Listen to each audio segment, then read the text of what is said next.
the entire law could be dramatically simplified because it turns out that most of that law is for controlling people. Children don't want to do that, therefore you need to do that.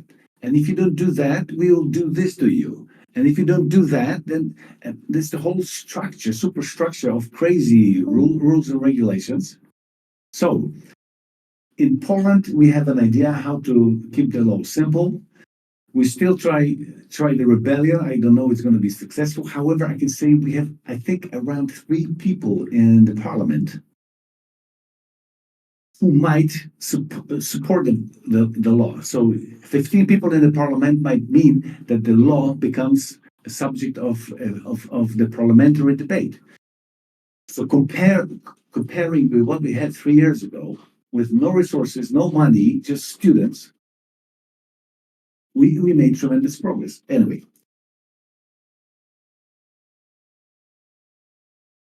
who got his own propositions?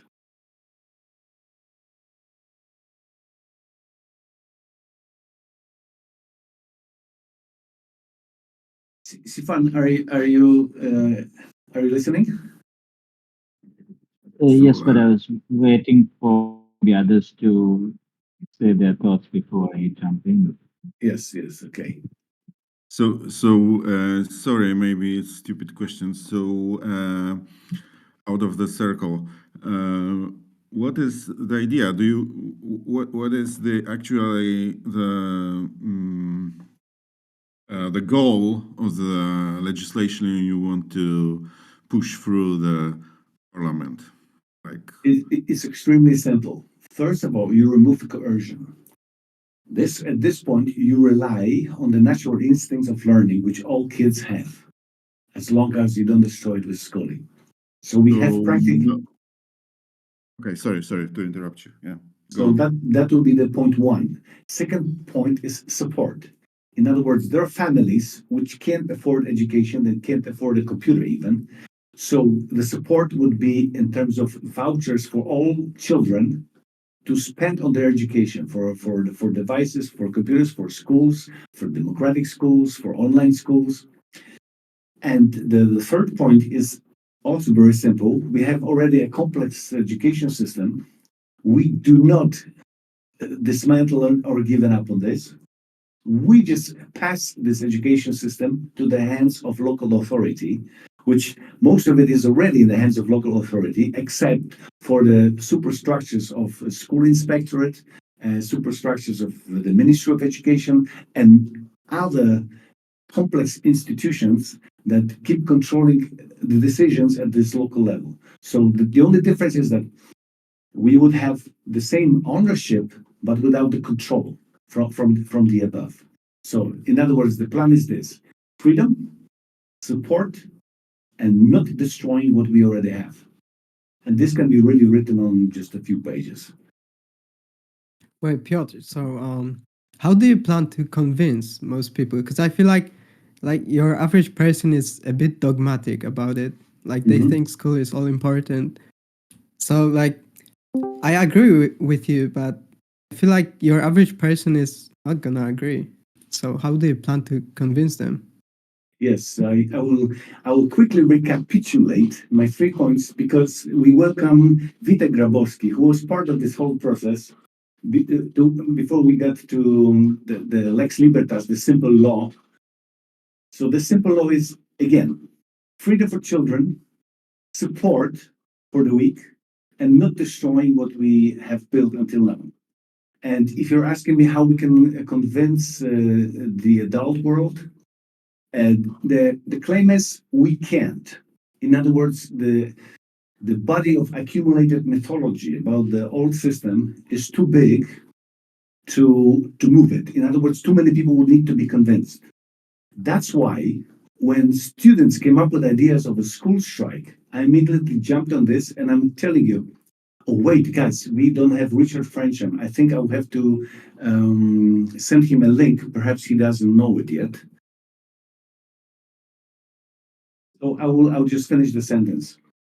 This school strike could be one of the factors in the fight for freedom. And I'm telling you, people who are in that field, and that's why I thought about Richard Frensham and also Tom Dury and also Peter Gray and here Sifan Zavahir, they didn't need an explanation. They instinctively know that the young generation understands their rights instinctively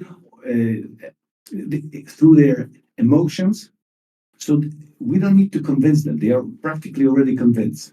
And interestingly, 2 3 years after graduation, they already start changing their thinking because they start having regrets. Why didn't I learn this? Why didn't I will be in better position in my life? And then 5 years later, they have their own children and they start repeating the same cycle again. So one of those factors of change would be to use students and in their protest. The other factor is the component of elite in democracy. In other words, if we have three parliamentarians and somehow they can convince 15 and they can have a bill, then we don't need to convince the whole society as long as we convince those who might submit a parliamentary bill, which might be yet supported by a school strike, to which, in addition to unhappy students, a group of teachers who are also extremely unhappy might join, and perhaps a substantial portion of the social group of parents. And in the end, this mass of those who already know the system needs to be changed might decide the outcome of the bill in the parliament. So anyway, that's the hope, the vision. For me, it's the simplest pathway I can see. But maybe there is a better one, especially that Vito is a skeptic of this plan. So maybe I feel He like was- that's very optimistic. Like even if even if the bill would pass, Mhm. I feel like there would be a lot of people that are gonna pretty much disagree with it. So Yeah, that's not an issue. That's part of the solution. That we will not have an instant freedom for children. We will have a system which can evolve in that direction. If you have parents who are authoritarian, who believed in the old system, even children, some of the children believe that is anybody asking a question? Or it was just noise. Okay. I think background noise. Okay. So if the bill passes, we don't have a rapid change towards freedom. We need to change the culture for that. But there will be no barriers on the optimization and evolution of the system. Okay, I see. So you wanna change the culture from like starting from young people and hope it gets bigger. Yeah. Okay. We can see it already. We have a fantastic homeschooling platform called School in the Cloud. And we can see how kids who are freed from the system, how much they enjoy that freedom, how they love learning their own way. The school doesn't provide, we have compulsory exams, but those exams are not rigorous. They're very tolerant. They look for the strength of all children. So the kids who are in this school in the cloud, they're like radiate their happiness.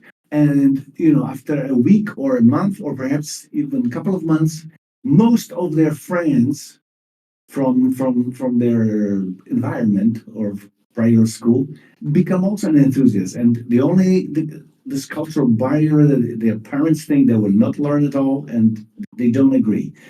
And that's our law, that the kids want to go in the direction of freedom, but the parents say, no, you stay in that school where you are, because in that school, they will really reinforce discipline and they'll make sure that you're learning well. Yeah, I see. I see. I was a bit skeptical at first, but I agree. If you work from the bottom up, it can work.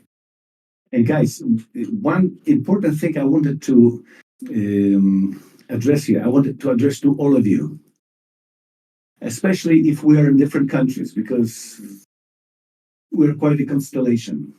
For each country, at very little cost, you can set up a social media platform stating similar goals, those which we can establish in the following week, like merged campaigns of clarify compulsory education and Lex Libertas from Poland. This as the unification of fantastic forces expressed as a single goal to end coercion and set up those social platforms in the individual countries. This is extremely important from the point of view of Poland because Kubis, I think, Kubis arranged something like that happening in Slovakia, if I'm not mistaken. And I recall vividly when there was one enthusiastic post on the Instagram, it went like wildfire in Poland because kids said, hey, they're doing that in Slovakia. So perhaps we have a chance in Poland too. So it was extremely important. And now if we demonstrate that there are many people of goodwill in many countries, our chances could increase dramatically. I think it has extremely important psychological effect.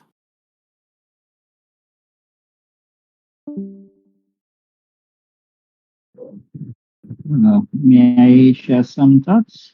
Oh yeah, absolutely.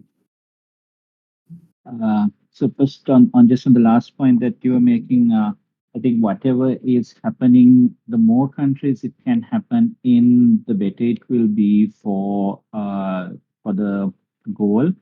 So rather than feeling like, okay, it's only us in Poland who are doing this, or in Slovakia or us in Sri Lanka, that solidarity of doing something with people around the world, I think is very powerful. Um, there is also something I was reading today about the history of where children were born, because now I think it is very much the norm that mothers give birth in hospitals, but this was, some years ago not really the norm. And I was reading of how um, before the 1940s in the UK, almost everybody gave birth at home. And then by 1970s, it was that almost everybody gave birth in a hospital. And then in 2010, this lady had brought a case to the European Court of Human Rights claiming that her home country, Hungary, was denying her legal rights to birth at home because at that time Hungary had banned it. And she won the case, and that meant that home birth became a legal right for all women and people across the European Union. So, just from a similar angle, I know that in some countries, I'm not, and I presume also in Poland, that homeschooling is considered illegal. So, if somebody can challenge that we have the right to have our education outside of school, because UDHR, when it said compulsory education, did not mean compulsory schooling, and that people who want to have their education in a way that is not in school should have the right to do so. And for the people who still want to continue doing that, they can still continue doing that, right? Because I think it would be sort of undemocratic to force them out of a system that they are, for whatever reason, content with.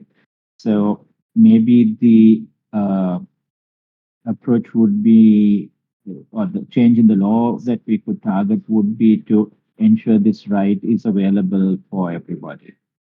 Because this has more precedent that we can take on from the perspective of the rights of the child. Yeah, we thought about this. I'm skeptical, but perhaps someone wants to provide feedback if he or she believes this is a good pathway.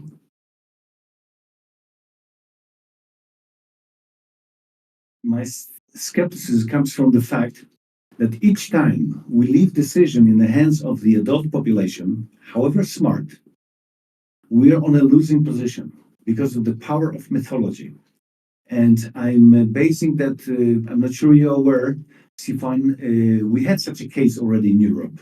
If you Google for Wunderlich family in Germany, that's one of the countries which have the ban on homeschooling. They already waged the battle, and in the end, they lost in the Supreme Court of the European Union, so the Human Rights Court.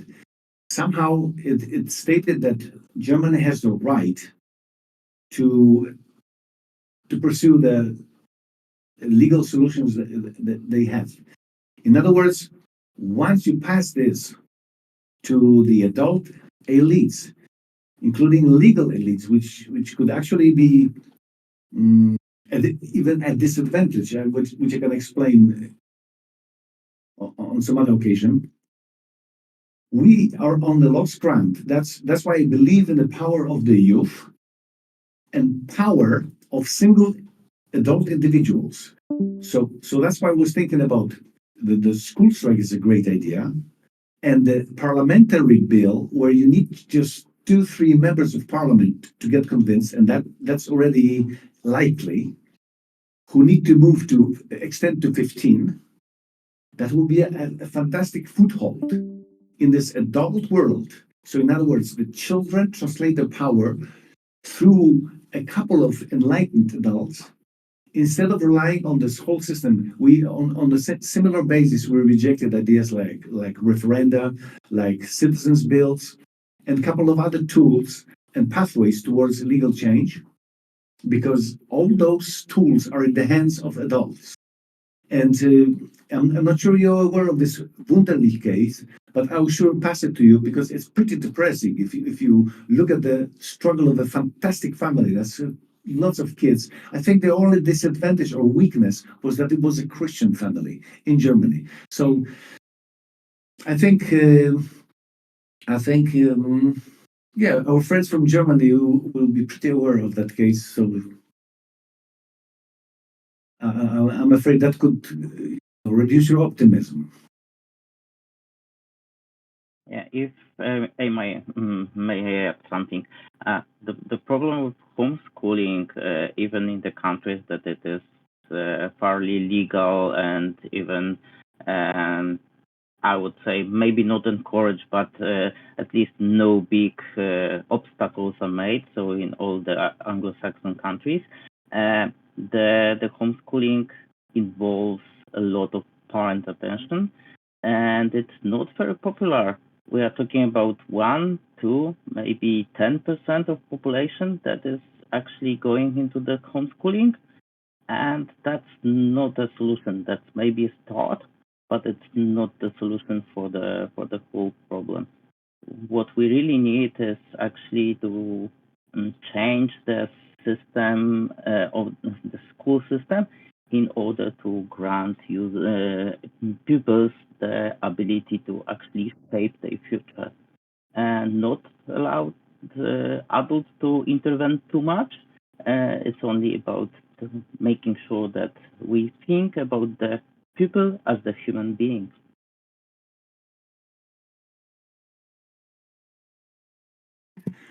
Guys, I apologize. I was a little bit distracted because I realized one of the most important guys here is missing, is Richard Frensham.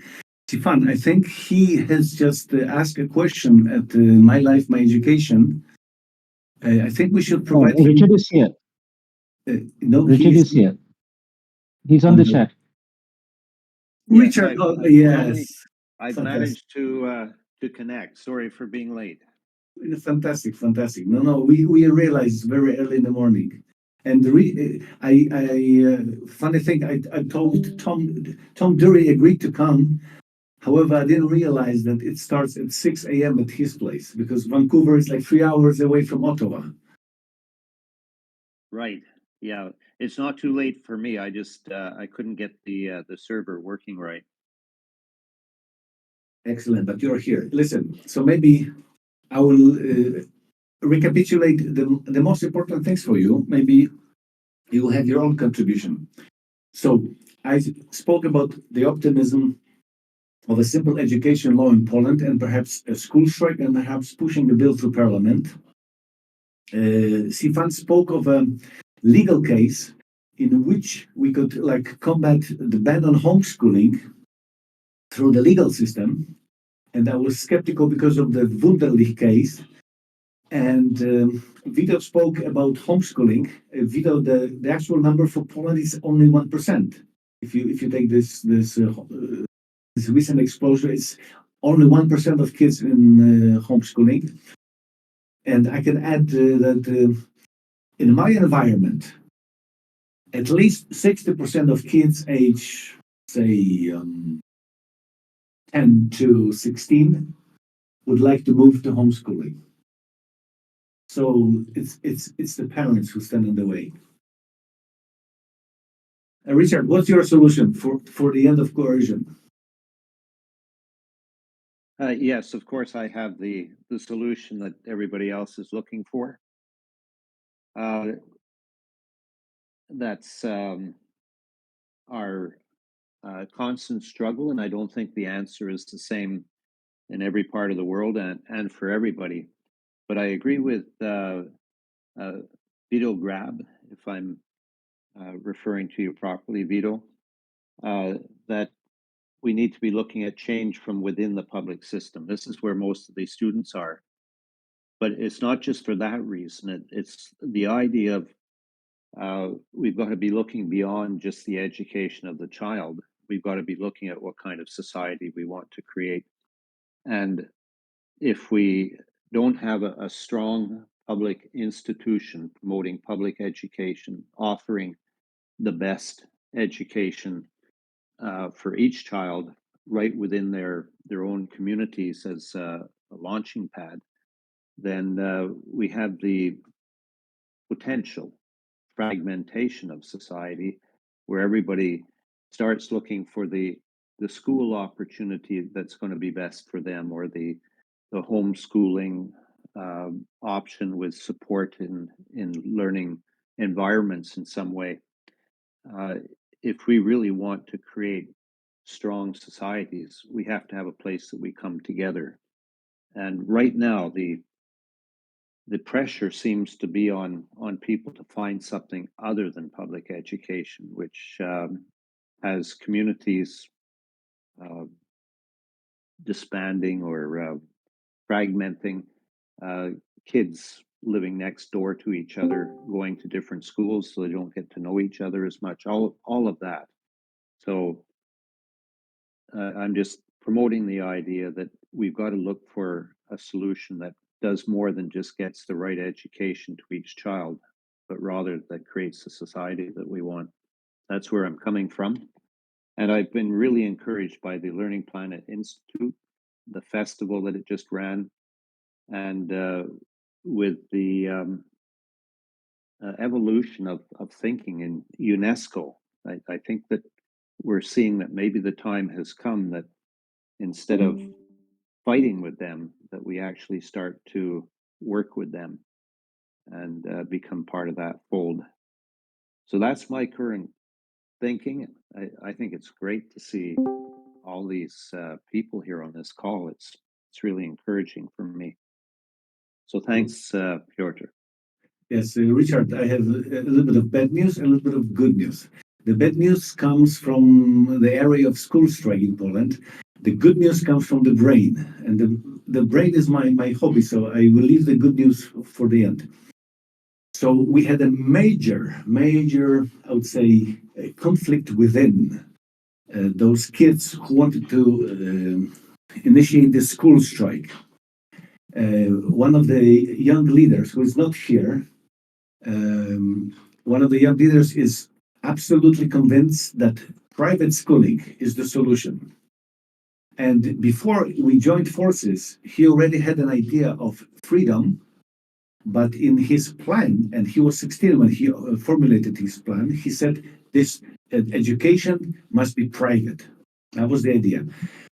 And after many discussions, we concluded that actually what we strive for primarily is the end of coercion. And in the plan, according to our idea how the education should look like, there is no preference to public schools as opposed to private schools.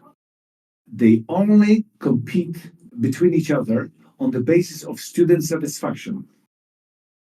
And those, what we call today public schools, would be in the hands of local authority. And if local authority can satisfy local population and local students better than whatever private initiative shows up, then kids will go wherever they're as free kids. They'll go wherever they feel better. So I insisted and that we never fight for a specific solution, public or private. Just let's look for the freedom and let the ecosystem um, ecosystem of the schools settle the account comes with children. Let children choose where they feel better. And I believe that children are the smartest components of the entire equation, and they will make good choices, and the evolution will go in the right direction. The other part of this equation about public support, because your prime thing is that some kids may not be able to find themselves efficiently in the system in the society which is highly diversified, including the income level. So the second component of the reform would be school vouchers given to each individual child. In other words, a kid gets some money he can spend on his education, and that money can go either to the public or to local authority schools, or to private initiative, or to homeschooling, or to learning on the computer by yourself, what, whichever satisfies the kid most. In other words, the public component now moves from the ownership of school to the destiny of the money in the system. So kids will be supported by public effort, which is money from the taxpayer, through the school vouchers. And those vouchers have nothing to do with the capitalist thinking which permeates Western solutions. School vouchers are actually a form of money or a form of basic income, which is limited to a specific age range. And finally, the optimistic part about the societal fragmentation. I am convinced and sure the free kids, with a bit of support, will build the society of our dreams. Like we are here, full of love, nice discussions. I believe free brains gravitate towards intelligence, and we are most intelligent when we are in a collective. Richard, what do you think? I think where we run into problems is people getting rid of their notions of what public school is all about.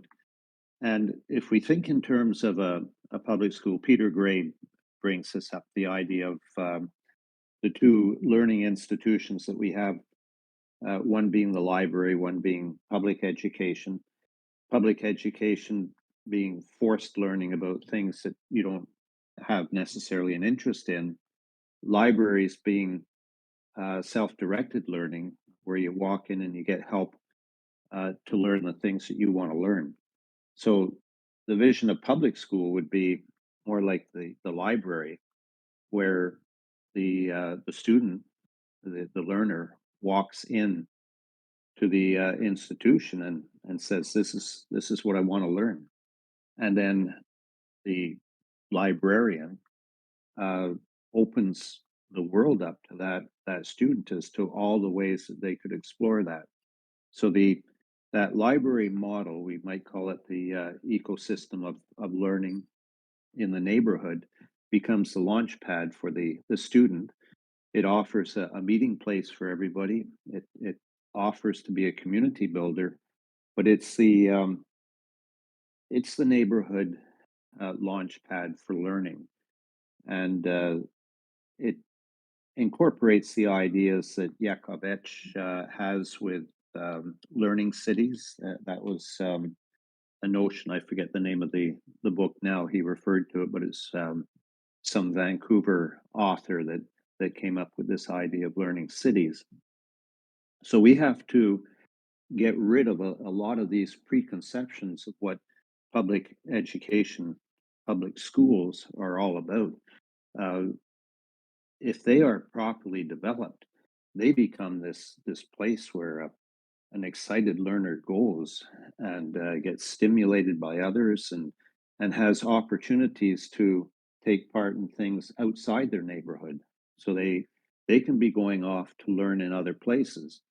but then they come back to their community and share what they've learned. So that's the sparking idea, that when you see somebody who's excited about something, you want to learn about it yourself. And so you create learning environments where there's this constant sparking going on, which brings the real world to the attention of the learner and the community. So education that is community building and offers students the non-coercive choices of whatever it is they want to pursue in a healthy environment. I don't know if that helps to clarify or not. I put in chat that Sifan and I are both speaking at the Liberation of Education conference coming up at the end of February. And I also put in chat what I think is, for me, the most clear thinking challenge to our views on the rights of young people and how we have to address it. And if we can get that conversation going within that Learning Planet Institute, the Learning Planet Alliance, and UNESCO, if we can raise our profile there, I think that that's where we can start to make a difference. Richard, I think we are in total agreement because you're focusing on the environment for learning. And that's the right anchor for the entire discussion. Free children, which can enter this library, and that dream can happen. And the terminology public, private, is actually secondary because it's not essential for the child who owns the library. And if we have a public library and private library, and children probably don't see the difference and don't even know about this, they choose solely on the basis of their personal learning satisfaction. So we have the core agreement. The kids need to be free and they need to have rich environments. And I also noticed on the chat that Sifan is not does not support vouchers. I think it just comes from the fact that they have this negative association with Milton Friedman, the capitalist economy, and the use of the system, the use for making money. While in this library metaphor, vouchers are actually a pathway for the kid to enter the library. In other words, they have if they're in the hands of a child and facilitate the child's decision, you can separate them from seeing it as the right, as the left, as conservative or liberal. The voucher is just a form of money which lubricates a child's entry into Richard's library. Sifan, what do you think? Um, what I would actually rather see is just that there are more and more public funded institutions available. So schools, libraries, community centers, education cities, whatever it is, and that you don't have to worry about a cost at the time of using it. So, like for example, most roads are public roads; they're not toll roads. You can just use the road. And then in some countries, you have toll roads where if you want to use the road at the point of using it, you need to pay. Because if you have some kind of voucher system, then your ability to make use of the services will always be dependent on the value of the voucher.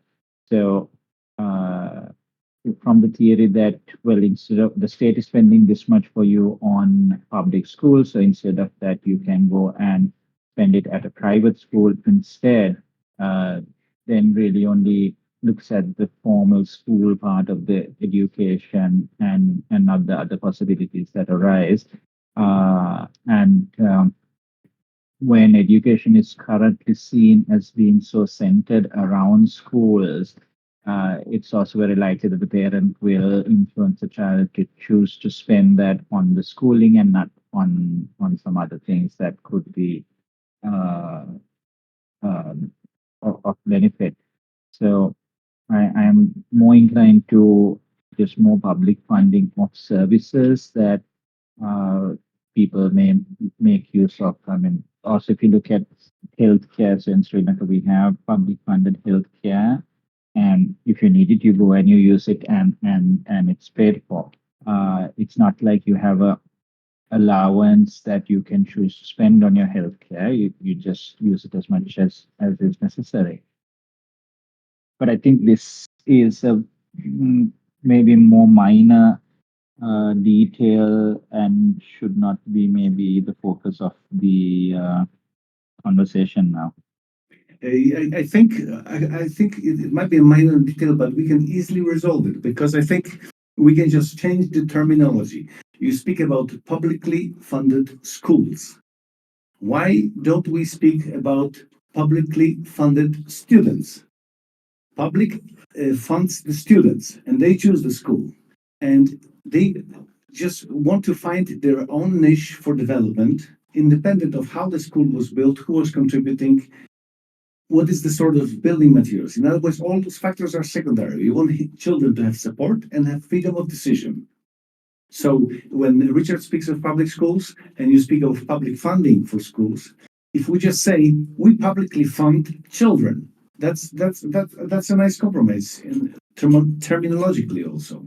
And this way we can just shed all this burden of vouchers being a capitalist invention or a conservative invention. This is actually a very socialist thing when we pass money to children and let them make the decision. And what you say about the culture that parents will force children, that I agree that this will be a problem for perhaps a generation. May I comment, Bjorta? Yes.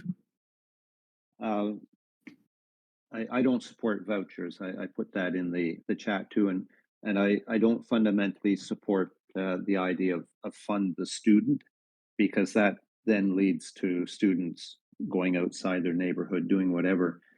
My concept of it is publicly fund the community of learners adequately, and so you have these community ecosystems of learning.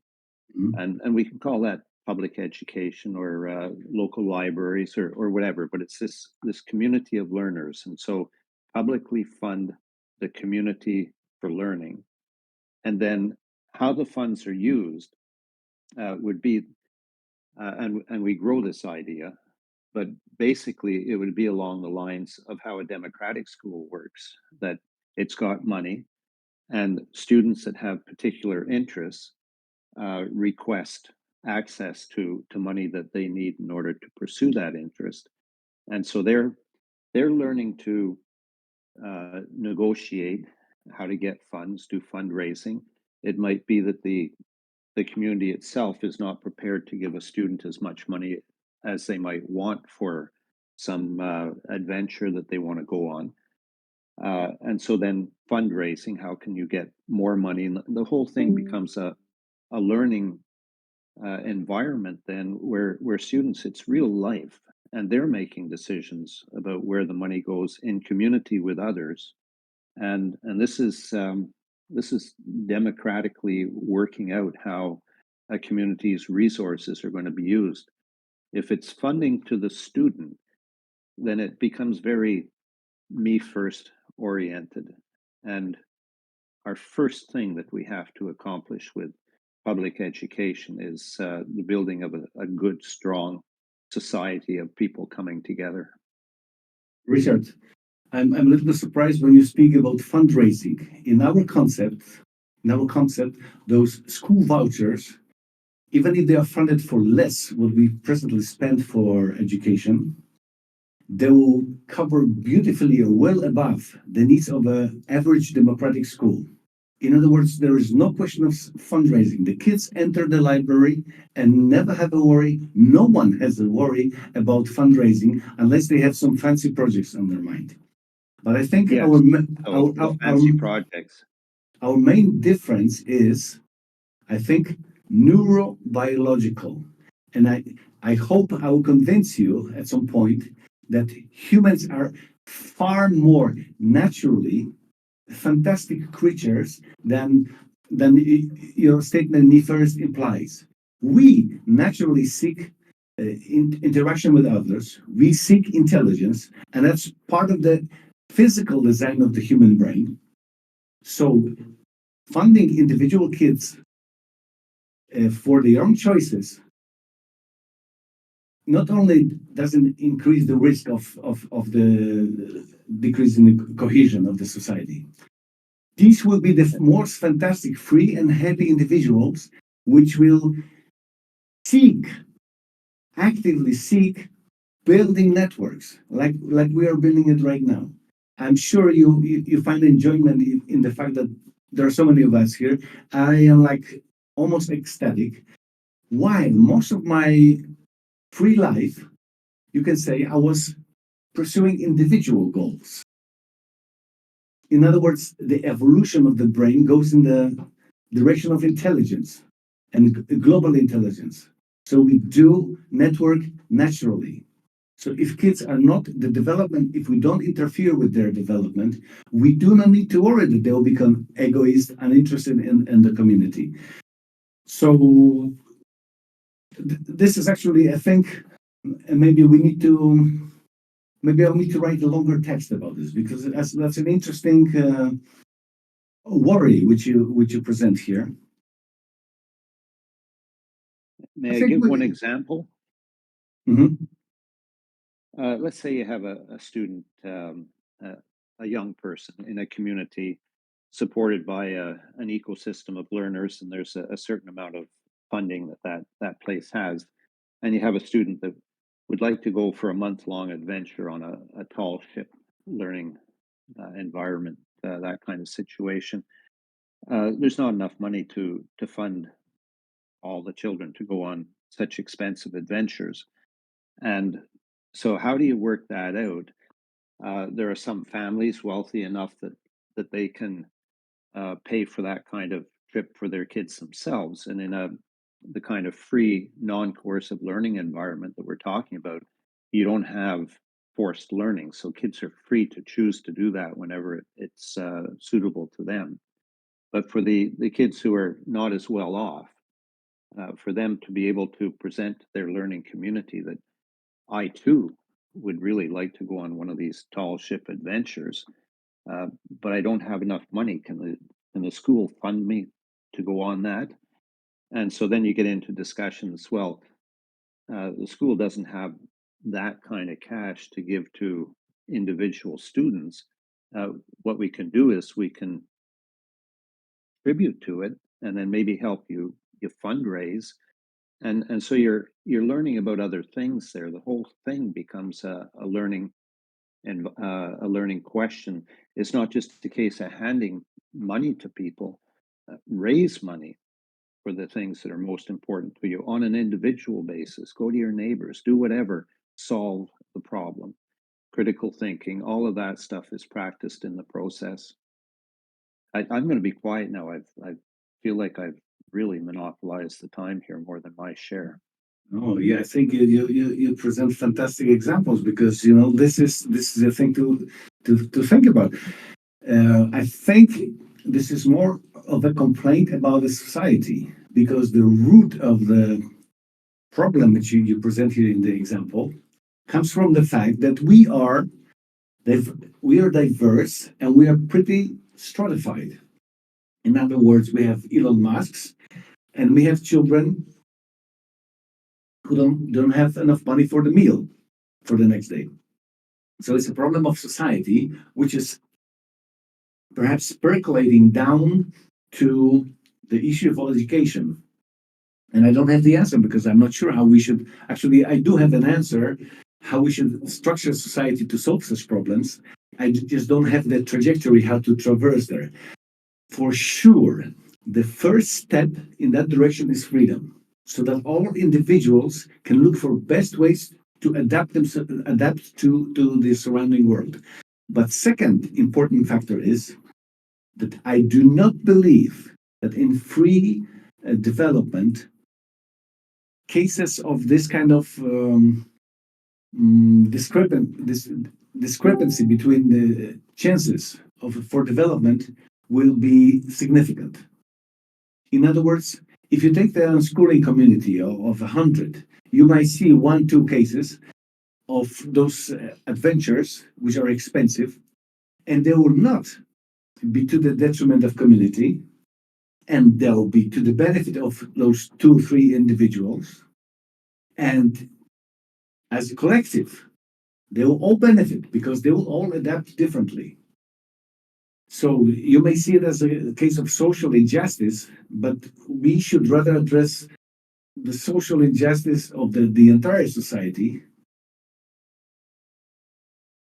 I don't have a trajectory, but for sure, the starting point is to let kids adapt optimally to the world. They will seek intelligence. They will seek intelligence for the collective. So we may not have ideal solution, but we may have optimum solution. In other words, each individual, like a plant in an ecosystem, working for his own goals and passions, will adapt to the environment and produce an ecosystem which is healthy and vibrant. Perhaps not to our dreams, but still optimum for the current status quo. I have a question. Mhm. I would like to know, you guys spoke about library metaphor and public funding, and these two, Was and Richard. Um, how does this differ from Finnish universities where I'm basically able to pick what I want to learn? I have a specific number of points I have to collect in my 3 years of bachelor degree, and I basically can freely choose the courses I want to attend. So how does this line of thinking differ from that system?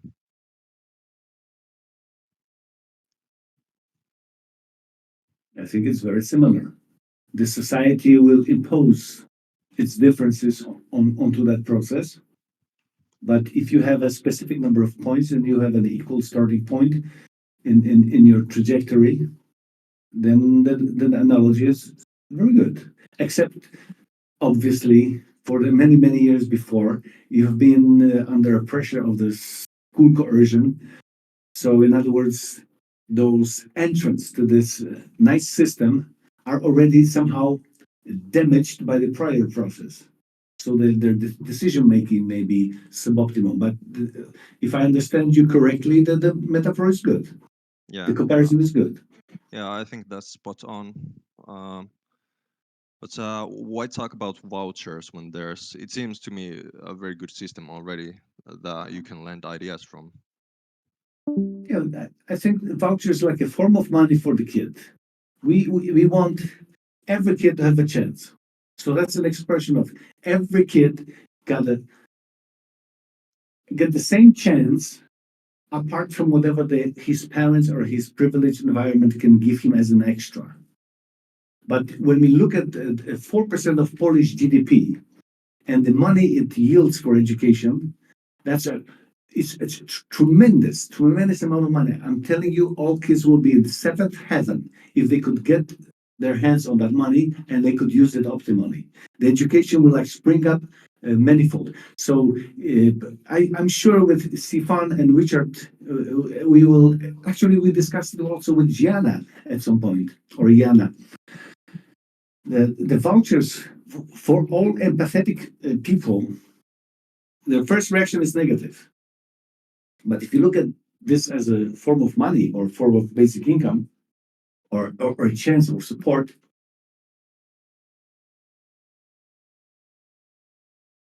that changes the perspective.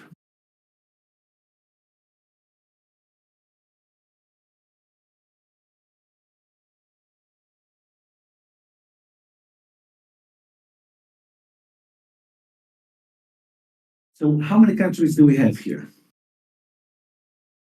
We have Slovakia, I think. We have Finland. We have Canada, Spain. We have China. Then we have India. Yeah. So if everyone sets up a nice social site, whatever platform, whatever is your favorite platform, we could list it as The network is growing.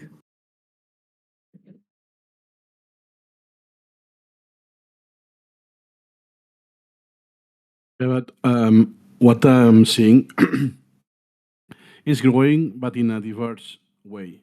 So I see there's not much of agreement, for instance, with the vouchers or the entire vision of how this should be. I see it differently. I think, look at Richard's metaphor. We agree on that. So I think we differ more in terminology and interpretation than in fact. And we have a rich FAQ to answer all those questions. So, like socialists see school vouchers as a capitalist idea, but capitalists very often they see it as a socialist idea, and they are both right. It's just a matter of interpretation. We should see it as help for children.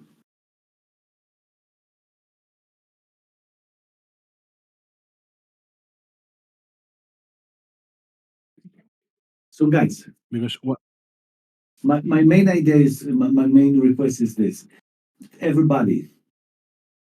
It takes minutes, literally, to set up a new platform under the end school slavery or clarify compulsory schooling or my life, my education. One of those, we could have a social platform, integrate them, and show that there is support in many, many countries. If it is even the seed of the first person in a given country, that is already of psychological benefit.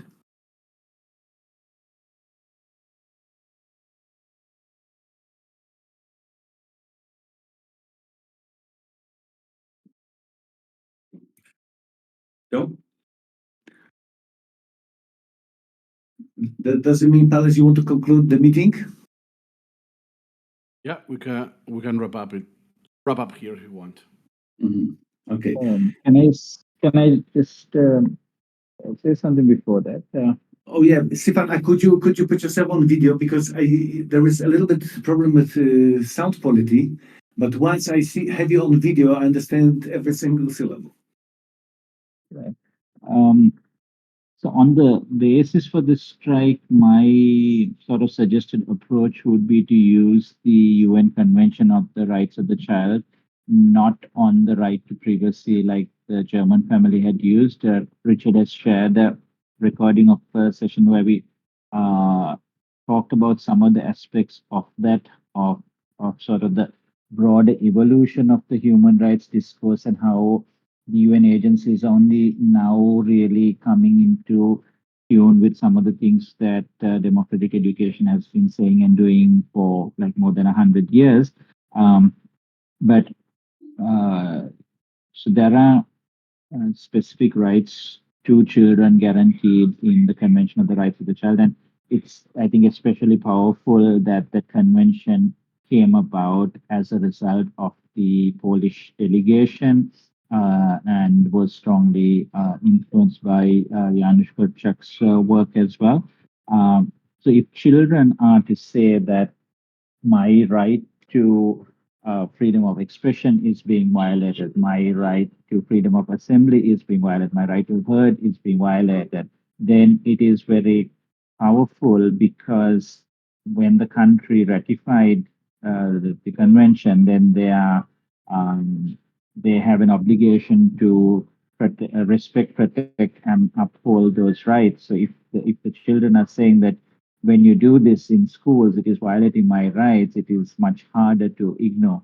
And I don't often remember if Poland has ratified the third optional protocol, but for countries that have ratified it, children can directly write to the UN Committee on the Rights of the Child and say, our rights are being violated in X, Y, Z ways.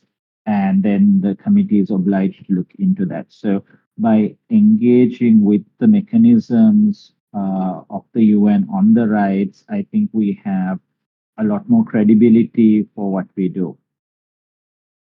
Stefan, if this reminds me that we have a family in Warsaw who, as we speak, I know, or perhaps it will happen tomorrow. they will go to the monument of Korchak and they will record something which you asked for. So look how fast it happens when when people network into bigger intelligence. But I think you could record for us a short message, as say a minute TikTok message on this child rights convention, because I think your idea is very unique. I'm not sure Vito will disagree with me, but in Poland, I don't think anybody spoke in those terms thus far. Nobody spoke about clarify compulsory education. That's also your unique idea. So I think your input could be fantastic because it totally shakes up the groundwork of human rights where even very smart lawyers stood against us, saying, look at the Polish constitution, which was, as I once mentioned to you, written on the basis of the Human Rights Convention. So just like copy and paste individual phrases. But you have this fantastic new insight. And by speaking about Korchak and coming from Sri Lanka, I think it's a powerful message. People will realize that someone far away knows children's rights better than we do, and yeah, that'll be fantastic. By the way, I think Palace is recording, so perhaps we can even extract, although it will be probably low quality because of actually I'm not sure how it works technically. Anyway, I think it's a fantastic idea if you record for us a minute video to Polish children or to Polish parliamentarians. That will be priceless.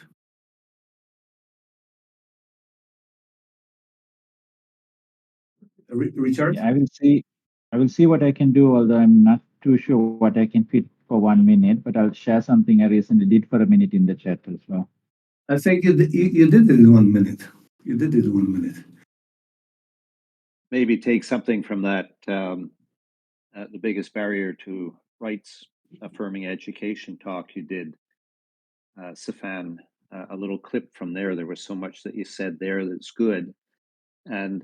And then that could just be the teaser to get people to go and watch the whole talk that you gave.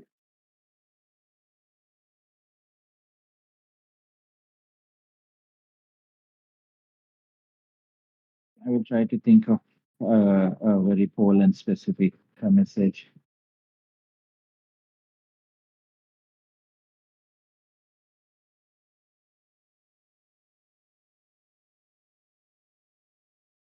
George, I really appreciate you pulling this group together and encouraging high level of thinking around this. Thank you very much.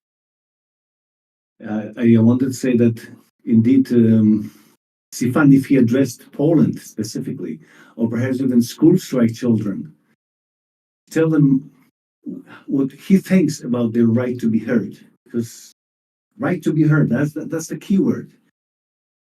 They have no vote, they have no rights, they cannot leave the classroom, they cannot be absent. There are so many limitations on their ability to express themselves. So if wisdom based on human rights, based on the tradition of Korczak, which is pretty well known in Poland, expressed from far away in Sri Lanka, that could be extremely powerful. Awakening.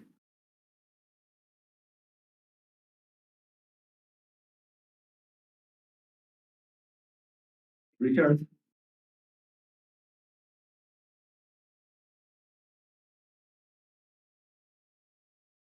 Richard, can you hear me? Yes, I can. I think we should try to frame something very similar with you. Because you represent the wisdom of the ages. I think I put in chat a link to this conference coming up the end of February. The timing is bad for people in Europe. I think it would end up late in the night for you to attend, but that's where things are continuing. I've decided to concentrate my effort around creating visions of how change can be created from within the public education systems with small pilot programs with people willing to undertake them. we can create a non-disruptive, risk-free way of introducing non-coercive learning into public education so that people start to get some experience with it. And it wouldn't be a case of going full tilt with it, that you go from teacher directed to child directed all of a sudden, and your curriculum is your own choice and all of that. It can be just a taste. And so a pilot program that gives students a taste of what it is to be more control, having more control over their learning, get the ball rolling that way is what I'm going to be presenting. And so I'm not going to be really putting myself on stage as somebody has the bigger picture answer. I think Stefan and Yana are doing a great job of that. And then I'll just promote this one little pilot program idea that willing people could undertake in order to create a vision of how we can bring about the transformation of education in a way that doesn't create a lot of disruption and confrontation. How does that sound? I have one reservation because Poland is actually now pretty rich in experimentation and lots of initiative. People trying different kinds of democratic schools and different ways of approaching education. However, the culture and the law and the system are all staked against those initiatives. Even if there is some innovation, which is very popular, the system still works against it. In other words, when kids choose, yes, So the pilot program that I'm suggesting is not an answer as such. It's what it does is it creates the conditions for change, invites change, and so there's a difference there, that we're not trying to prescribe something. We're trying to create the opportunities for people to pursue what it really means to be a non-coerced learner. yeah. And the thing is that those initiatives and those propositions for testing how it feels to be free in Poland are systematically strangled by the system, by the law. That's why we're going in the direction of freedom from the limits of the law. And so So, that's what I try to address with the example that I give. How to not be stifled by the people who can't get their minds out of the old way of doing things. They can coexist, but they mustn't stifle others who want to expand into the non-coercive realm. yeah, I would need to get. Mhm. And so how to do that? Two philosophies competing under the same roof.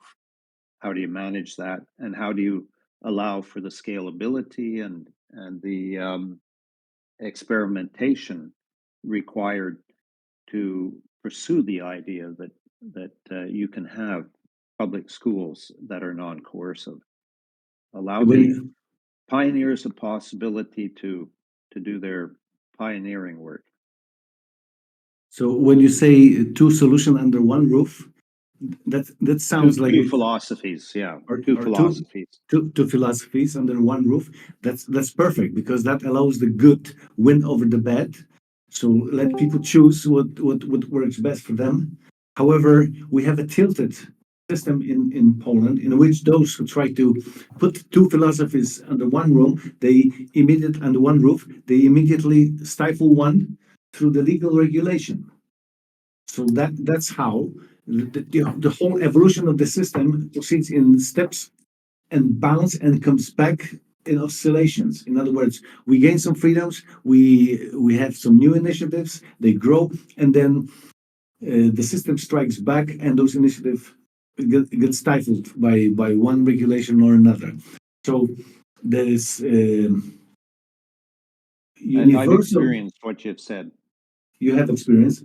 I have experienced that fight back by the dominant paradigm. So the whole Mhm. idea that we're in a paradigm shift right now, with the dominant paradigm still stifling the contender.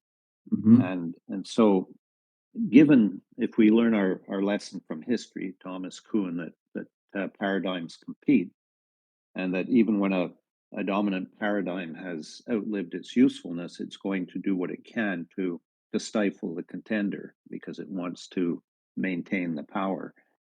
And so, if we're to learn from history, how do we, in the situation that we're in, where public education is proving to be so inadequate for our needs at this time, how do we put the two paradigms on an equal footing? And that's what I address. And then the as much as possible, the non-threatening way to grow that within a public school system, and you have them distinct. You allow for people who have an inkling that, well, maybe this would work, but there's no way I'm going to draw my kid out of public education, send them to private school or do homeschooling. How do you give them a taste of what it is right within their community school?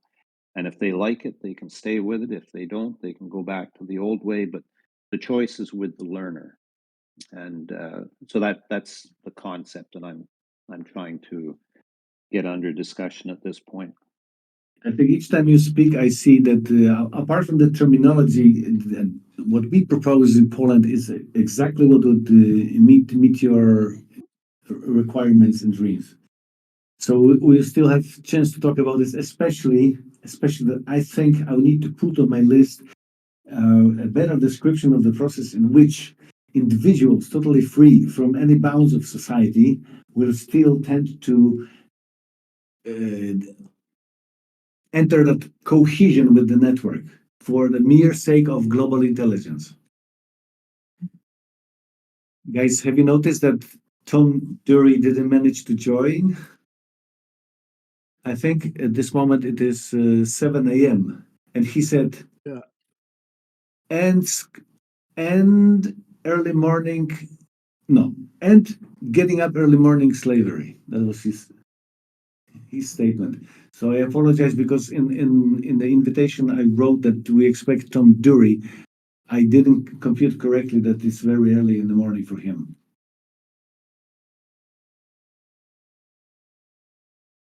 No worries. We'll be in more events in the future, anyways. Hey guys, so my last appeal: if you're in any exotic country, create your own social platform under one of the main banners against coercion, and please let me know, or any one of us know. We'll put it under one roof to make sure that all those initiatives work together to to send a message to individual societies that something is happening. Smart people are working. Piotr, Yeah. two things. Are you doing the strike in March? Yes, that's the plan. I'll tell you that this year we don't have a strike leader. Someone proposed, we don't have a leader. We just try to use this social concept network to make it work. So I'm not sure how it's going to work, but for sure we're in touch with parliamentarians, select parliamentarians. So there are parallel pathways which might enter some kind of synergy, because when kids, I mean, those who lead the effort, they hear the parliamentarians are interested and have a chance to talk to parliamentarians, the energy increases. So I'm not sure how it's going to work, but anyway, yes, we do it. Absolutely. And the other thing that when you talk about all the initiatives, what I have noticed on Instagram, for example, when I follow urbanist channels, is they all retweet each other and they promote each other's content. So even if they have differing opinions, perhaps that's what we should be doing a lot about this. Yes, absolutely. Especially As the this is exactly the same phenomenon where me, Richard, or Stefan, we made different details, but about human rights we will all agree, and there is a powerful synergy between all those forces, and that's what those forces, Richard, those forces put us together because we feel like in a group we're much bigger, bigger strength. Yes, absolutely. And uh, we're still trying to clarify this new way of doing things. And what can happen is we end up fighting each other on just aspects of it, like vouchers or no vouchers under the same roof, separate schools. Uh, we have to realize that the the goal here is non-coercive learning, and we never let the details detract our collective effort to Mhm. get. And this is where I bring the focus to what Stefan and Diana have so nicely laid out for us. If we can keep our eye on that ball and do all of the exploration, appreciating the different things that people are pursuing. So your ideas about voucher versus the point system that was mentioned, this all helps in the clarification if we don't dig in too much in our own ideas of the details. Let people be free to explore the new opportunities as much as possible, and we'll gradually arrive at that place where we all agree that we have finally turned learning over to the learner again, and Mhm. life is good. Guys, because if, for the sake of unification between end school slavery and my life, my education, I created a little wiki which we can all use. Just Sifan and Gianna and Palace and me will be creating editors who would like to contribute. So maybe as the last act, I will quickly find the link to that wiki and put it on the chat. Palace's chat is the best place. I'll quickly search for it. If I could just add here to a thought that has come up that I think is important, language, very important. And I've had pushback on the term end school slavery, Mhm. as if the issue here is that Black people say you're comparing what kids are going through in school with what slavery was actually like for us, and they're offended that we should take that word to explain what kids are going through in school, and so we create that dichotomy. It's harder to invite people into the discussion, people of color into the discussion, if we're using that kind of language. So Mm. just a thought there that end school slavery, just that bit of language is a little problematic itself. I think I recall exactly the beginning of the term. So when we had the Declaration of Educational Emancipation, at the end of it is reference to slavery as well, and we just made a little vote, internal vote about should it should it be used or not. And I remember distinctly Tom Dury was say that's exactly what you say, not for the sake of. Mm, I understand your argument. However, it's the purpose is the pushing the overtone window. There's a term from social change which says that you need to be a little bit more extreme than whatever you want to achieve. So that's when this term will enter this declaration, and it is controversial. Actually, maybe Sifan, what do you think? About the slavery term. No, no. If the use of end school slavery at the end of the Declaration of Educational Emancipation is a good idea or could be aggravating for different ethnicities. Um, so when Richard was saying this, I was also sort of affirming that sometimes uh, the terms that can appear powerful for some of us can be upsetting for other people. So, for example, for something um, for something that I was doing, I was thinking of using a picture of the gates of Auschwitz, where it has this German sentence that work makes us free. But I felt that that could be um, seen as insensitive by some people, and then especially with all the things going on in Israel and Palestine these days, that would be like that picture could be taken to mean something very different, and it could go somewhere else altogether. So I decided that even though it was a powerful device, it wasn't a good idea to use this. So for the term slavery is a powerful device, but again, it's could be alienating for some people. And if we want this to be a um, global action, then I think we need to use words that are inclusive. And if some people are saying that this name is upsetting for us, then I think we should listen to them. Yes, yes. Yeah, that's a great metaphor because that's actually I noticed that in Poland, referring to Auschwitz is very sensitive, and I can now imagine that could be also sensitive, say, to Black Americans in America.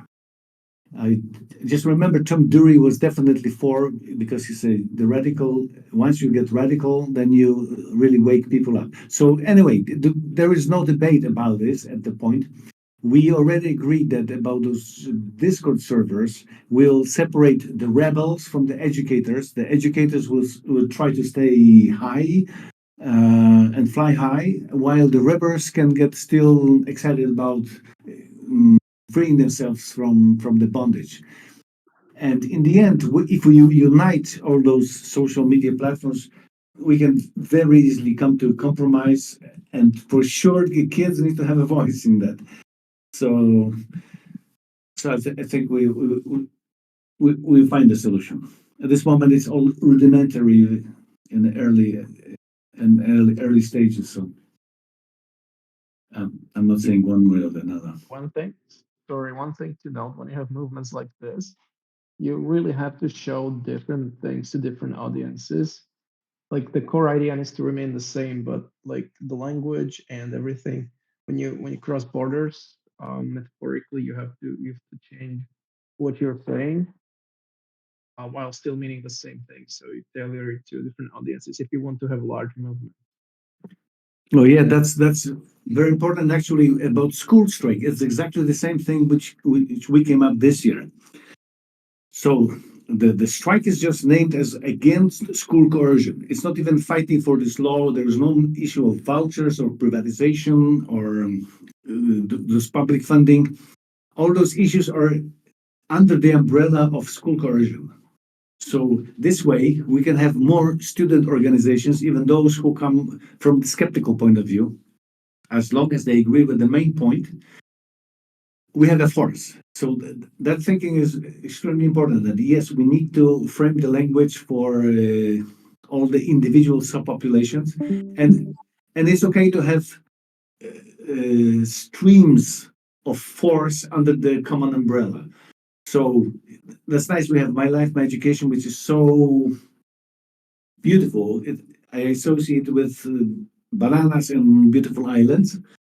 And it's good also we have this school slavery for a subset of kids who really feel like that. They feel like they have so little voice, like they are in bondage. Anyway, we make decisions in the future. We make, for sure. As long as I'm alive, we're working that direction.